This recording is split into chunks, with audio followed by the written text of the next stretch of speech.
Welcome to video commentary for the Satellite Bible Atlas, Maps 112 and 113, the Negev, Part 1.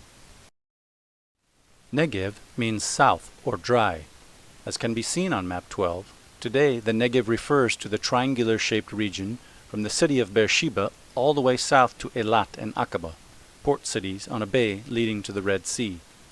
This area is 120 miles or 190 kilometers long. For the most part, the Negev is not sandy, but is a high, rocky desert. Let's overview the different regions on Map 112, starting with the northern Negev. In the Bible, the northern Negev is often called simply the Negev. Therefore, this region can be called the biblical Negev, pronounced Negeb in many English translations.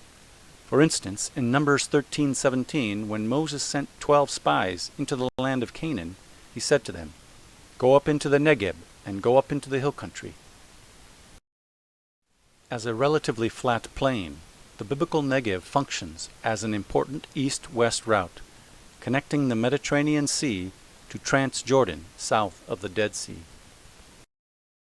South of the biblical Negev is the wilderness of Zin, a region of rocky highlands that was the southern border of the Promised Land. Further south is the wilderness of Paran, also a rocky desert, where the first generation of Israelites who came out of Egypt died.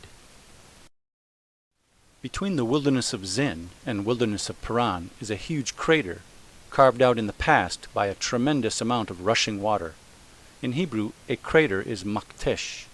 This is Maktesh Ramon, the exalted crater. Note the site of Kadesh Barnea, just to the west of Maktesh Ramon. Kadesh Barnea was the main camp of the Israelites during the 40-year sojourn in the desert.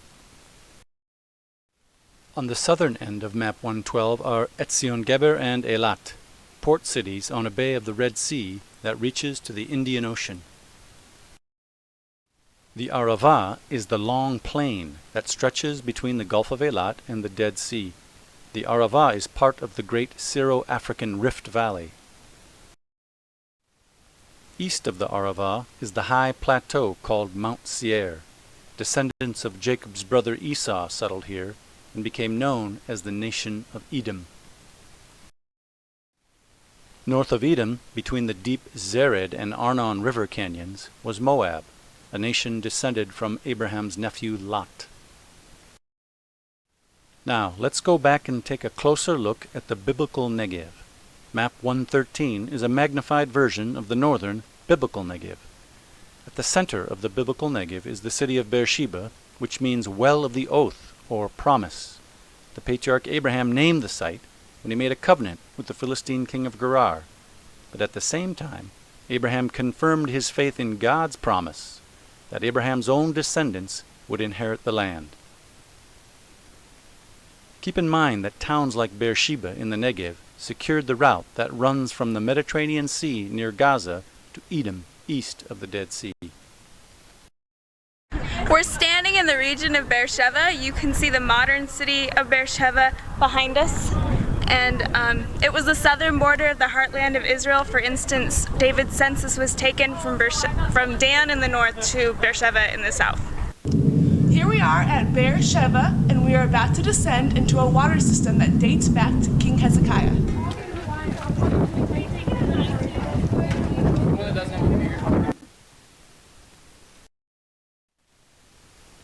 Both Abraham's and David's Beersheba was most likely located where the modern city of Beersheba is today. However, this nearby ruin, called Tel Sheva, is a good example of an Israelite period town.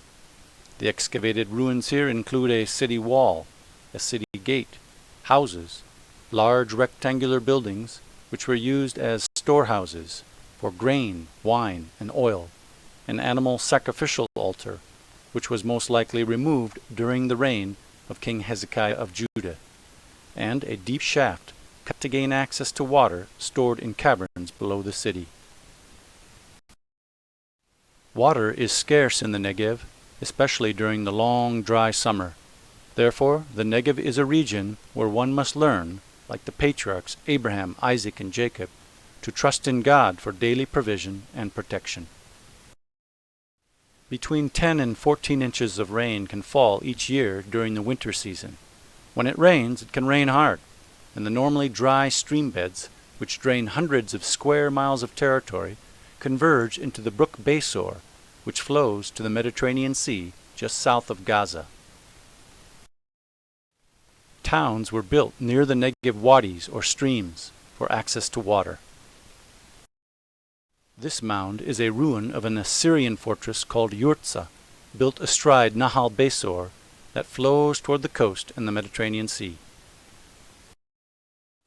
The normally dry, far-reaching, flowing streams in the Negev serve as a metaphor in Psalm 126 to describe the hope of exiled Israelites that God would bring them back to their land.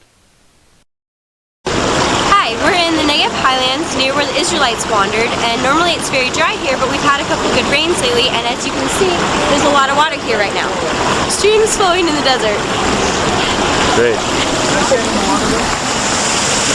Here we are in the town near the Beersheba in the biblical Negev, and it has been raining the last few days in the hill country. And you can see how the waters are rushing down through this stream, which is usually very, very dry. So the psalmist in Psalm 126 uses this image. Restore our fortunes, O Lord, like streams in the Negev. The western Negev blends into the agriculturally rich coastal plain. Note another tributary of the brook Besor, the Nahal Gerar. Note two important sites, Gerar and Ziklag. Abraham was a man of faith who believed God's promises. However, Abraham wasn't perfect and had occasional lapses of faith. At Gerar he lied about his wife Sarah. But Abraham was quick to realize his mistakes and return to God in faith. At Beersheba, Abraham not only made a treaty with his human neighbors, but reconfirmed his faith in God's promise that one day Abraham's descendants would inherit the land. Beersheba means well of the promise. Likewise at Beersheba, Abraham's grandson Jacob, even though he was leaving the promised land for Egypt, expressed faith in God's promise that God would bring Israel's descendants out of Egypt and back into the promised land. Like Abraham and Jacob, we are called to believe the promises of God. Map 5.4 shows that before he became king, David lived for 16 months at Ziklag. Like Abraham, David was another person who expressed great faith in God, but at Ziklag his faith lapsed. It is probably not a coincidence that two central people associated with God's promises, Abraham and David, temporarily failed in faith, so geographically close to each other. While David and his men were away from Ziklag, their wives and families were captured by a raiding band of Amalekites. The Amalekites then burned Ziklag. When David and his men returned to Ziklag and saw the devastation, David's own men wanted to stone him. But all this served to show David that he had not been living in faith toward God. He repented and asked God for direction. In pursuit of the Amalekites, they came to the brook Besor, where 200 men stayed with the baggage. 400 others continued the pursuit and were able to defeat the Amalekites and recover their families. This is a photograph of Tel Serah, likely the ruins of ancient Ziklag. In the eastern Negev, note the location of Tel Arad. Tel Arad has remains from both an early Canaanite city and an Israelite period fortress. The Canaanite ruins are visible in the lower part of the screen. The Canaanite city flourished at the same time as Sodom and Gomorrah to the east, probably in association with minerals mined from the Dead Sea. The Israelite or Judean fortress is on the summit of the hill.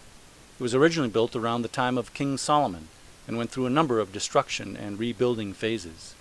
The fortress contained a temple or high place. We're in Arad in the biblical Negev, and Nicole and I are standing here in the Holy of Holies of an Israelite temple. In the Bible, these are known as high places. And I'm standing in the Holy of Holies where there were standing stones and pillars for the burning of incense. And these places were condemned by the prophets and was probably destroyed by Hezekiah. In the next video, the Negev, Part 2, we will take a closer look at the regions further south on Map 112. the wilderness of Zin, and the wilderness of Paran. All right, Genesis 26, verse 6. So Isaac settled in Gerar. And then if you read later on in the chapter, you see that the herdsmen of Isaac's flock quarreled with the other herdsmen, and they dug wells to determine whose water belonged to whom. So we're standing right by a well here. This is possibly Gerar. It's Haror. Just behind us is the Wadi Gerar. You see a nice definition how it goes down nice and deep.